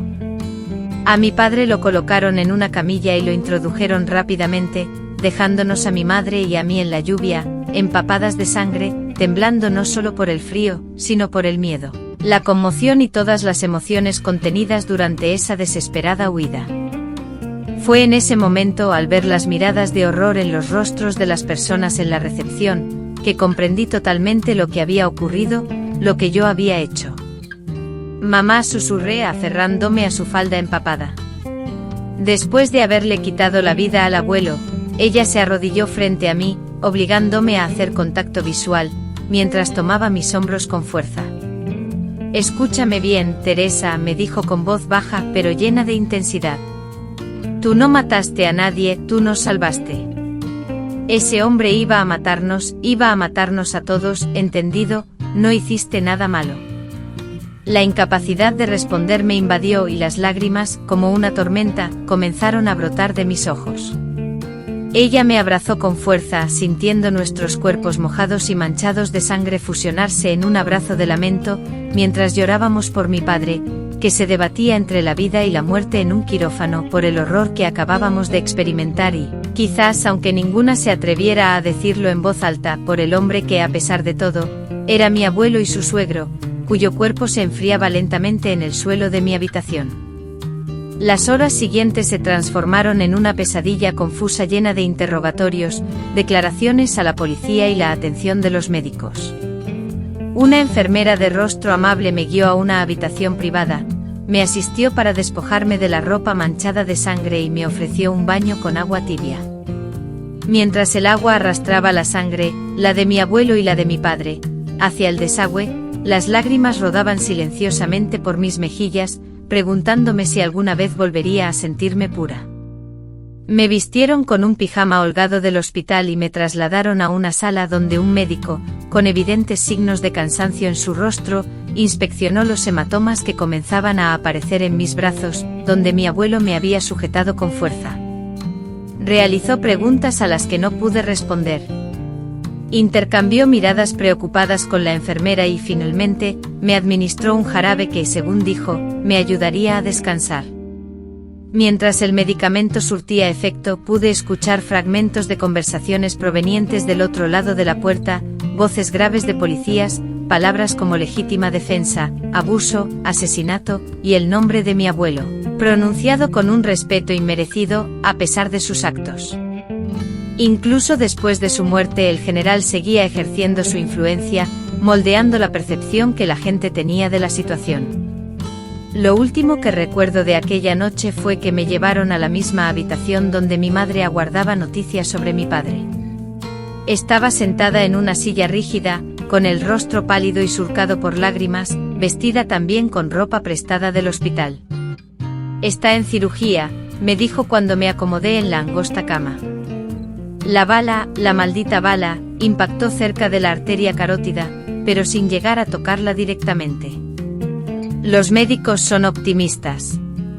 Tomé su mano, luchando contra el sueño que el medicamento me producía. ¿Va a estar todo bien, mamá?, pregunté sintiendo mi voz pequeña y distante incluso para mí misma. Dudó apenas un instante antes de contestar, apretando mi mano con fuerza. Va a estar bien, hija mía. De alguna manera, todo va a estar bien. No sé si le creí en ese momento, pero quería creerlo. Necesitaba creer. Con ese último pensamiento permití que la oscuridad me engullera por completo, sumergiéndome en un sueño profundo, afortunadamente libre de las garras de la pesadilla. Fue una pequeña tregua, una minúscula misericordia después del horror que habíamos presenciado. Desperté varias horas después sintiendo los débiles rayos del sol de la mañana filtrándose a través de las delgadas rendijas de la cortina que adornaba la ventana del hospital. Por un instante fugaz, la confusión me invadió, incapaz de reconocer el entorno. Pero como un tsunami, una avalancha de recuerdos vívidos y dolorosos inundó mi mente, haciéndome jadear y sentir un nudo en la garganta. Me senté con rapidez en la cama, mi mirada frenética recorriendo la habitación en busca de mi madre. La encontré justo donde la había dejado, sumida en un sueño precario, acurrucada en una silla rígida, su cabeza reclinada contra la fría pared. Su rostro, aún en la quietud del sueño, exhibía las huellas imborrables del trauma y la extenuación. «Mamá», murmuré con voz apagada, temerosa de sobresaltarla. Sus ojos se abrieron de inmediato como si su descanso hubiera sido una mera simulación, un estado de alerta perpetuo. «Terés», respondió incorporándose y acercándose a mi cama. «¿Cómo te sientes?», era una pregunta que no tenía respuesta posible. ¿Cómo describir el caos que sentía en mi interior? El miedo, la culpa y la confusión se entrelazaban en un nudo emocional que parecía irresoluble. «Papá», pregunté, en lugar de contestar. Una leve sonrisa, la primera desde que esta horrible situación comenzó, apareció en su rostro. Había salido de la operación hacía unas pocas horas, y su estado era estable. Los doctores explicaron que la situación había estado muy cerca de ser fatal. La bala había pasado a menos de 1 centímetro de la arteria principal. «Pero es fuerte, Teresa, va a sobrevivir». Las lágrimas volvieron a mis ojos, esta vez de alivio. Mi padre estaba vivo, a pesar de todo, estaba vivo. Dudé sin saber cómo abordar la pregunta sobre mi abuelo, sobre lo que yo había hecho. Mi madre comprendió mis inquietudes sin necesidad de que terminara la frase. Se sentó al borde de la cama y tomó mis manos entre las suyas. «El general Augusto Ferreira falleció anoche en nuestra casa», dijo con una voz calmada y controlada, como si hubiera ensayado esas palabras. «Hubo una discusión. Le disparó a su hijo y luego sufrió un ataque cardíaco fatal. Ese fue el incidente», la versión que le di a la policía. «Y esa misma versión es la que tú vas a relatar, si te interrogan». La miré confusa y sin entender. Pero la realidad era diferente, yo la apuñalé con el cuchillo de la manzana. Ella me apretó las manos con fuerza, mirándome fijamente. «Escucha bien, Teresa, tu abuelo era un hombre influyente con amigos muy poderosos. Si la verdad completa sale a la luz, esa gente podría convertir nuestras vidas en un infierno, incluso podrían intentar separarte de mí. No puedo, no voy a permitir eso. Por lo tanto contaremos solo una parte de la verdad, la versión que nos proteja».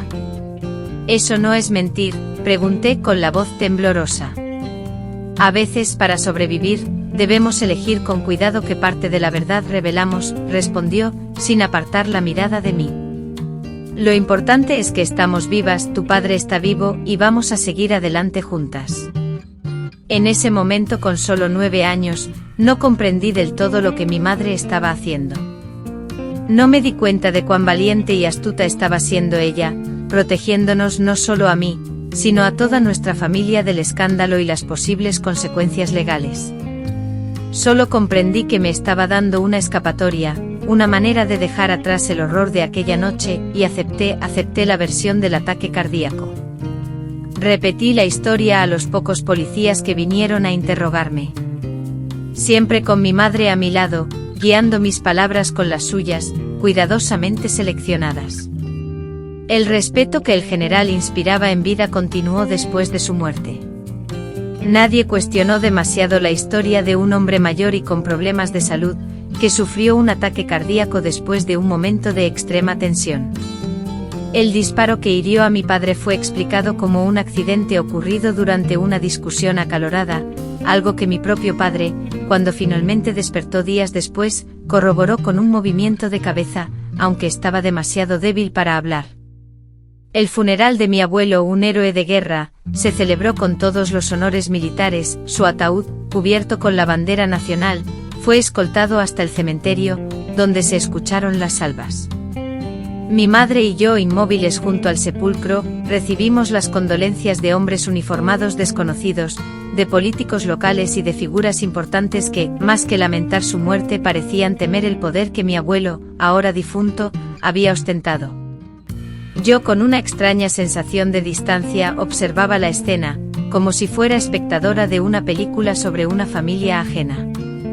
¿Cómo podían honrar a ese hombre? ¿Cómo podían hablar de él como un ejemplo, como un patriota, como un abuelo cariñoso? Fue ese día, frente a ese ataúd, cuando aprendí la lección más amarga de mi vida: el mundo no es justo. Los poderosos, movidos por sus propios intereses, distorsionan y manipulan la historia, moldeándola a su conveniencia. En ocasiones, para poder sobrevivir a esa injusticia, es necesario aceptar la versión oficial, aunque sea una verdad incómoda y difícil de digerir, y seguir adelante con la vida. Mi padre, víctima de la violencia, permaneció hospitalizado durante casi un mes. La bala que lo alcanzó provocó graves lesiones, y aunque los médicos lograron salvar su vida, su lado izquierdo quedó parcialmente paralizado. Nunca más podría ejercer su profesión de contador, ni volver a ser el hombre fuerte y activo que yo conocía. Sin embargo, lo importante era que seguía vivo. Todos nosotros estábamos vivos. Lentamente, día tras día, iniciamos la ardua tarea de reconstruir nuestras vidas, intentando recomponer lo que el general, con sus acciones, había intentado destruir. Vendimos nuestra casa, pues ninguna de nosotras podía soportar la idea de vivir nuevamente en aquel lugar donde tanta sangre había sido derramada.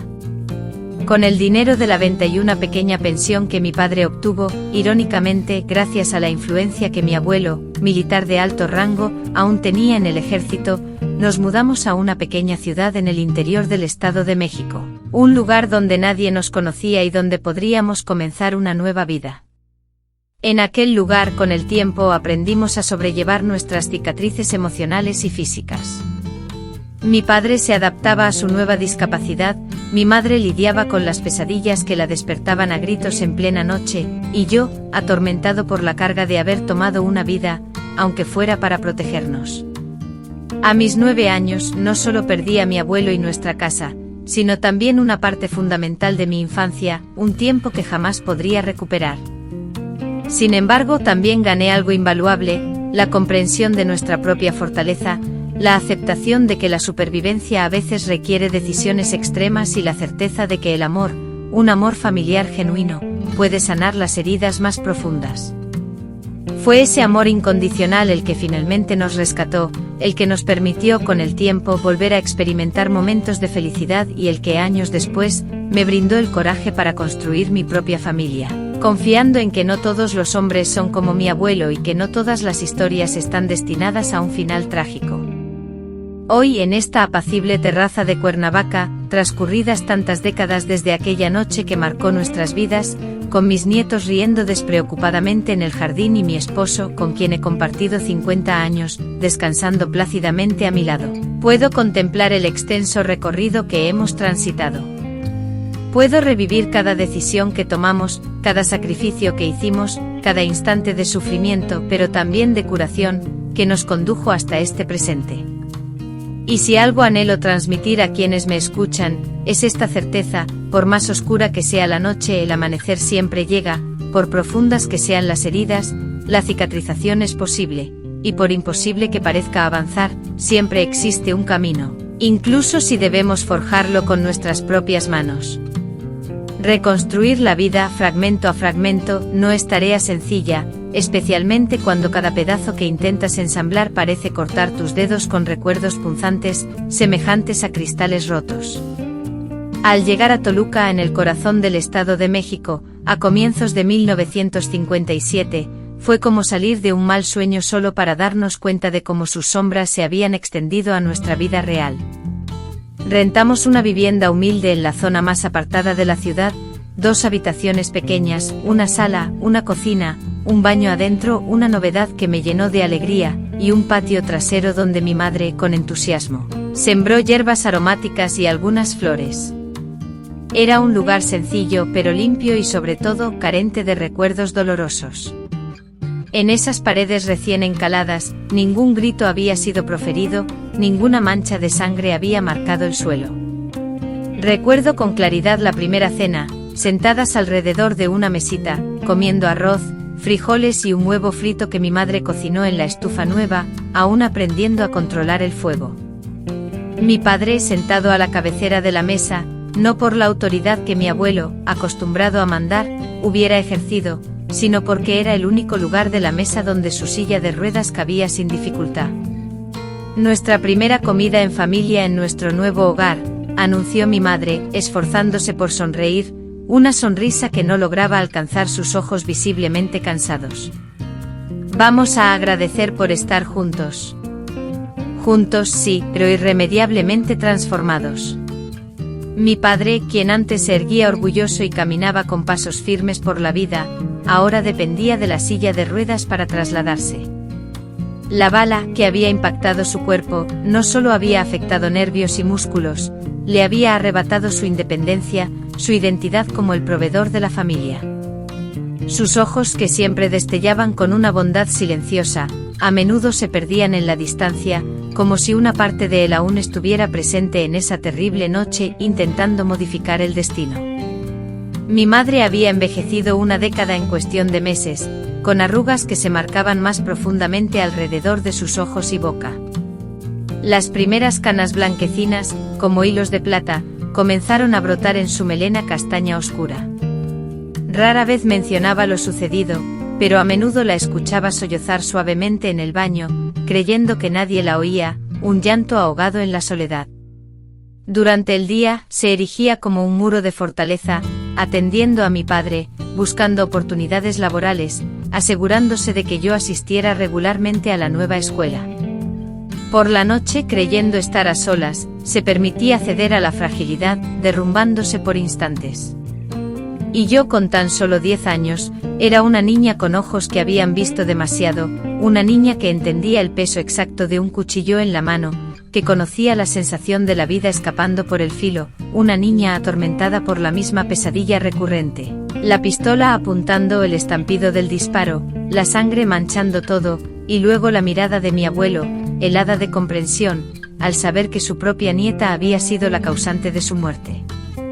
En la nueva escuela, yo era la niña silenciosa que se escondía en un rincón, la que no participaba en los juegos, la que comía sola, apartada, durante el recreo.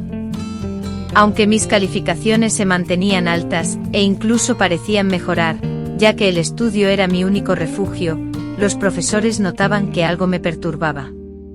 En las reuniones con mi madre, escuché a una maestra comentar que yo no interactuaba con las demás niñas, como si existiera una barrera invisible que me separaba. No era una pared, sino una trinchera, una línea de defensa cavada con las uñas de la supervivencia. ¿Cómo podría explicar a esas niñas, con sus vidas normales y preocupaciones infantiles, la oscuridad que había visto en los hombres, cómo contarles que había experimentado en carne propia la monstruosidad a la que pueden llegar el poder y la obsesión, incluso en los lazos familiares? Por eso me aislaba y me refugiaba en la lectura, y los libros se convirtieron en mis mejores amigos. En las páginas de El Principito, Alicia en el País de las Maravillas, y las Crónicas de Narnia, hallaba universos fantásticos donde podía sumergirse durante horas, mundos donde la maldad siempre era derrotada y la bondad premiada. Esta forma de justicia, tan distinta a la que observaba en la vida real, contrastaba con la realidad que enfrentaba. Los primeros meses en Toluca fueron particularmente duros. La situación económica era precaria, dependían de la modesta pensión del padre y de los ingresos obtenidos por la madre a través de encargos de costura. Hubo jornadas en que la alimentación se limitaba a arroz con huevo, reservando la escasa carne para la comida dominical. A pesar de ello, jamás se lamentaron de la escasez, pues después de las experiencias vividas, el hecho de estar vivas y juntas les resultaba una bendición. El invierno de 1957 trajo consigo una inesperada transformación. Mi madre, dotada de un innato talento para la costura aunque nunca lo había ejercido profesionalmente, recibió una propuesta laboral para trabajar en la única tienda de ropa elegante de la ciudad. Doña Matilde, la dueña del taller, había admirado un vestido que mi madre, Cecilia, había confeccionado para que yo lo usara en las celebraciones patrias de la escuela, quedando maravillada por la delicadeza de los detalles y la perfección del acabado. «Tienes manos de hada, Cecilia», exclamó doña Matilde al ofrecerle un puesto. Ese talento innato no se adquiría con estudios, sino que residía en el ser. El empleo no ofrecía una remuneración elevada, pero garantizaba estabilidad y, sobre todo, le devolvió a mi madre algo que el trauma había arrebatado, un propósito que trascendía la mera supervivencia. Verla regresar a casa con las mejillas encendidas, relatando con entusiasmo los elogios recibidos por un vestido de novia en el que había colaborado, o por un juego de cortinas que había bordado, era como contemplar una flor marchita que, poco a poco, recuperaba su color y vigor. Mi padre, en cambio, encontró más dificultades para adaptarse a esa nueva realidad. Contador de profesión, ya no podía escribir con la misma precisión, ni moverse con facilidad entre oficinas y despachos, y parecía no tener mucho valor en el mercado laboral de aquella época. Intentó ofrecer clases particulares de matemáticas en su domicilio, pero los pocos estudiantes que se inscribieron al principio pronto abandonaron las lecciones. La calidad de su enseñanza era impecable, no era esa la razón. El problema era la incomodidad que les generaba la situación del profesor, un hombre visiblemente afectado, con una voz que a veces se quebraba durante las explicaciones, interrumpida por recuerdos dolorosos. Recuerdo una noche, casi un año después de que nos mudamos a esa casa, lo encontré solo en la terraza, frente a la casa, contemplando las estrellas con una mirada tan triste que me rompió el corazón. Me senté a su lado y le pregunté: ¿en qué piensas, papá? Tras un largo silencio, con voz suave, respondió: estoy pensando en cómo les fallé a ustedes. Un hombre debería proteger a su familia y yo. Lo interrumpí, tomando su mano izquierda, parcialmente paralizada, con los dedos permanentemente curvados como garras, y le dije: no fallaste. Volviste a casa esa noche. Si no hubieras vuelto. No necesité terminar la frase, la conclusión estaba clara. Sabíamos perfectamente las consecuencias que se habrían desencadenado si mi padre no hubiera acortado su viaje, si el autobús no hubiera sido cancelado por la tormenta, y si él no hubiera cruzado esa puerta justo en ese instante. Tras otro prolongado silencio, me pregunté internamente si sería preferible que nunca hubiera formado parte de nuestra familia. Si tan solo hubiese tenido la fortaleza para oponerme, si le hubiese dicho que no cuando comenzó a aparecer, lamentó. Quizás no podamos alterar el pasado, papá, respondí, sorprendiéndome a mí misma con la sobriedad de mis palabras. A mis 10 años, mi manera de expresarme reflejaba una vida llena de experiencias. Solo podemos mirar hacia el futuro. Él me observó atentamente por primera vez desde aquella noche. ¿Cuándo te has vuelto tan sensata, pequeña? No respondí, pues era imposible explicar cómo la sabiduría había llegado a mí a la par de la pérdida de la inocencia, ambas esfumadas esa noche lluviosa, arrastradas por el desagüe junto con la sangre que manchó mis manos de niña. A raíz de esa conversación, algo empezó a transformarse. Lentamente, como una planta excitante que emerge tras un invierno crudo, mi padre descubrió un nuevo propósito. En lugar de cálculos y planillas, comenzó a escribir palabras, historias, poemas y reflexiones. Con su mano derecha, que aún funcionaba, llenaba páginas y páginas de un cuaderno que mi madre le había regalado.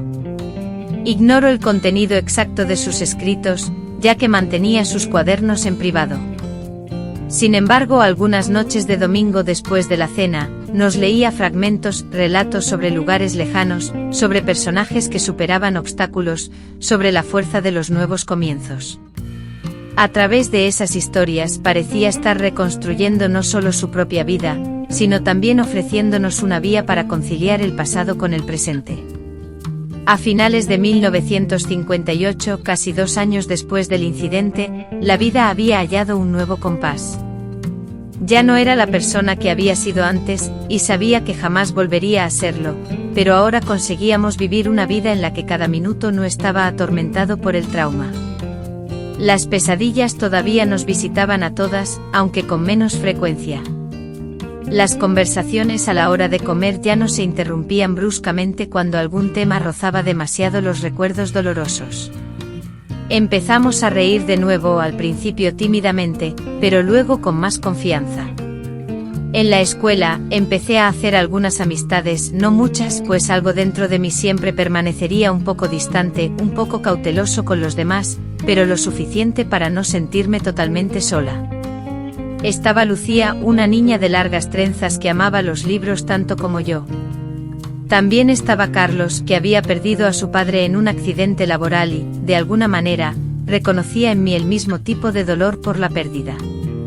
Y estaba Marcia, a quien no le importaban mis silencios y simplemente se quedaba a mi lado dibujando mientras yo leía. Esa Navidad, logramos armar un pequeño árbol, modesto en comparación con las elaboradas decoraciones que adornaban algunas casas de la ciudad. Sin embargo, era nuestro. Mi madre confeccionó adornos coloridos de fieltro, yo hice una estrella dorada de papel para coronarlo, y mi padre escribió pequeñas tarjetas con deseos y esperanzas que colocamos en las ramas. Fue la primera vez desde la tragedia que verdaderamente celebramos la Navidad como familia.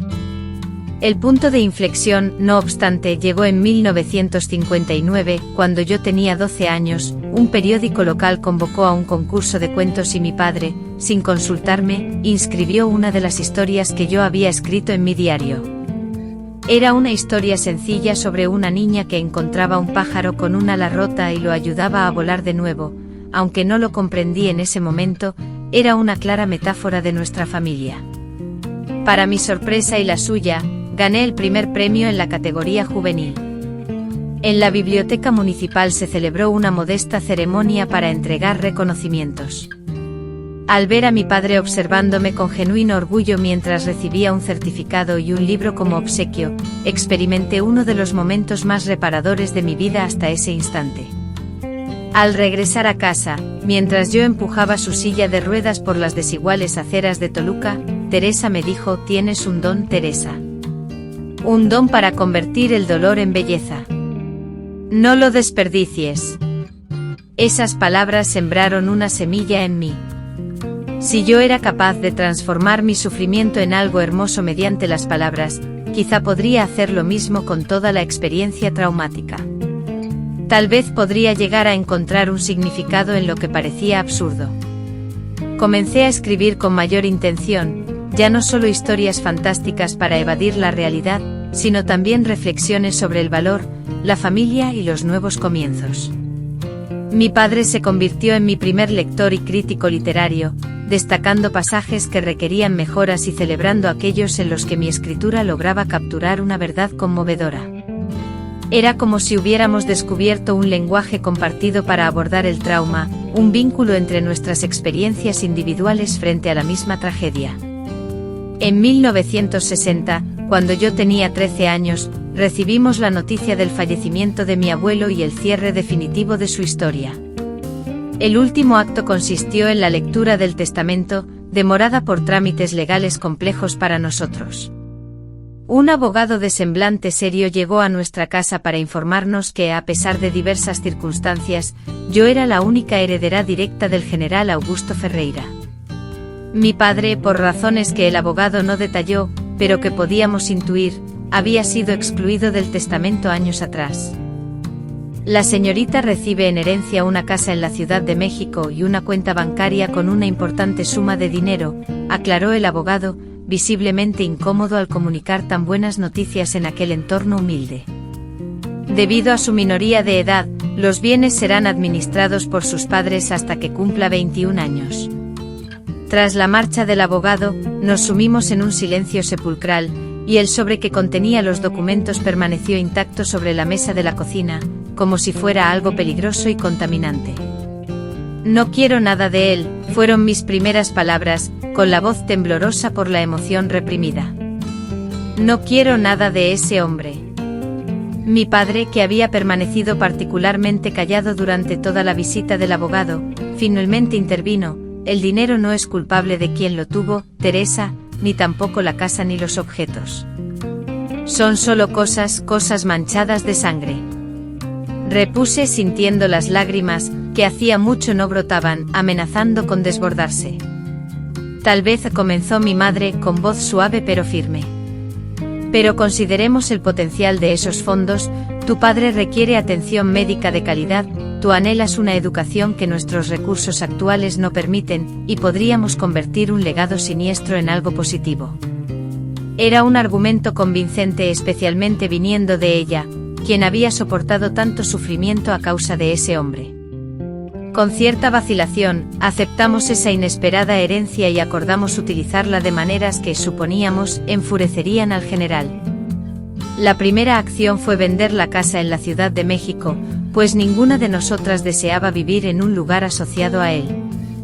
Con el dinero de la venta adquirimos una casa funcional en Toluca, equipada con habitaciones accesibles para la silla de ruedas de mi padre, un jardín más amplio para mi madre y un estudio con un escritorio adecuado para mí, donde podría escribir. Mi padre, por fin, pudo acceder a las sesiones de fisioterapia que los médicos habían prescrito durante años, pero que siempre habíamos considerado inalcanzables económicamente. Aunque la movilidad del lado izquierdo no se recuperó por completo, experimentó una notable mejoría. Con el tiempo pudo dejar atrás la silla de ruedas y valerse de un bastón para trayectos cortos, un logro que festejamos con la misma emoción que si hubiéramos presenciado un milagro. Mi madre, por su parte, dejó su empleo en la tienda de doña Matilde y abrió su propio taller de costura en una habitación de la nueva casa. Rápidamente se ganó el reconocimiento como la mejor costurera de la zona, especializándose en la confección de vestidos de novia y trajes para eventos especiales. Observar cómo recuperaba no solo su independencia económica, sino también su autoestima, fue una de las mayores satisfacciones de aquella etapa. En cuanto a mí, fui inscrita en un colegio privado donde recibí una educación que me abrió un mundo de posibilidades que ni siquiera imaginaba. Descubrí la literatura clásica, me apasioné por la historia y, para sorpresa de todos, incluida yo misma, desarrollé un profundo interés por la carrera de Derecho. ¿Derecho?, inquirió mi padre, visiblemente intrigado, al escuchar por primera vez mis planes de estudiar esa carrera. Ya a los 15 años presentía que te dedicarías a la escritura, añadió con una sonrisa. Puedo ser ambas cosas, repliqué con la firmeza y la audacia propias de la adolescencia. Mi objetivo era comprender las leyes, cómo éstas protegen o en ocasiones, fallan en proteger a personas como nosotras. Anhelaba asegurar que otras niñas no tuvieran que soportar lo que yo había vivido sin que se hiciera justicia. La mirada que me dedicó mi padre en ese momento, una mezcla de orgullo, comprensión y un sutil dejo de tristeza, me transmitió todo lo que necesitaba saber. Él entendía mi necesidad de dar sentido a mi pasado, de convertir mis experiencias en algo beneficioso para el mundo. Y así fue. Cada una a su manera, logramos transformar el oscuro legado del general en algo que sirviera a la vida, y no a la destrucción. El dinero que él había amasado gracias a su patente militar e inversiones, a lo largo de los años, fue destinado a financiar tratamientos de salud, educación y arte. Cada peso invertido, por mínimo que fuera, se sentía como un pequeño acto de reparación moral, un intento de equilibrar la balanza. Pero a pesar de nuestros esfuerzos y logros, el dinero y los éxitos externos no podían borrar por completo las huellas de nuestro pasado. Las cicatrices permanecían en las noches en que mi padre, atormentado, revivía el trauma del disparo en sus pesadillas, en los días en que mi madre, absorta en recuerdos dolorosos, dejaba su costura y perdía la mirada en el horizonte, y en mis propios temores como adolescente que me sobresaltaba con ruidos fuertes o la imagen de un hombre mayor con un traje elegante. No obstante, con el tiempo, ese gran paliativo que es el tiempo, aunque no cura por completo, mitiga el dolor. Aprendimos a vivir con esas cicatrices, a aceptarlas como parte de nosotros, como testimonio de nuestra lucha y supervivencia, tan importantes como nuestros triunfos. Así, en 1964, cuando yo cumplí 17 años y México experimentaba profundas transformaciones sociales, nuestra familia, a pesar de todo, había alcanzado una especie de equilibrio, aunque reconocíamos que no era perfecto. Aunque preferiríamos haber cambiado el curso de los acontecimientos si hubiéramos tenido la oportunidad de regresar al pasado y modificar nuestra historia, la realidad era innegable y nos pertenecía. Fue en aquel año, el año en que cumplí 22, cuando conocí a Juan, quien, con el tiempo, se convertiría en mi esposo. Él era un estudiante de ingeniería, hijo del farmacéutico del pueblo, poseía una sonrisa que irradiaba amabilidad y unos ojos gentiles que no se mostraron intimidados cuando, después de meses de noviazgo, finalmente reuní el coraje para confesarle mi pasado. Todos tenemos historias difíciles, Teresa, me dijo Juan, sosteniendo mis manos con firmeza después de que finalicé mi relato, las lágrimas resbalando libremente por mis mejillas, unas más abundantes que otras, es cierto. Pero lo que importa es en quién nos convertimos a pesar de esas experiencias, o tal vez, gracias a ellas. Esas palabras, tan sencillas y a la vez tan profundas, actuaron como un bálsamo curativo en una herida que ni siquiera sabía que aún estaba abierta. La aceptación incondicional, sin juzgarme, por parte de alguien que no tenía ninguna obligación de amarme a pesar de mi pasado lleno de complicaciones, representó uno de los regalos más valiosos que he recibido en mi vida. En el año 1968 nuestro matrimonio fue mucho más que una simple unión, fue una celebración del amor que nos unía, pero también una conmemoración del recorrido de mi familia. Mi padre, aferrado a su bastón, más firme que nunca, me acompañó hasta el altar. Mi madre, elegantemente vestida con un vestido azul claro que ella misma había cosido con esmero, derramó lágrimas a lo largo de toda la ceremonia, lágrimas que por primera vez en mucho tiempo, eran puramente de felicidad.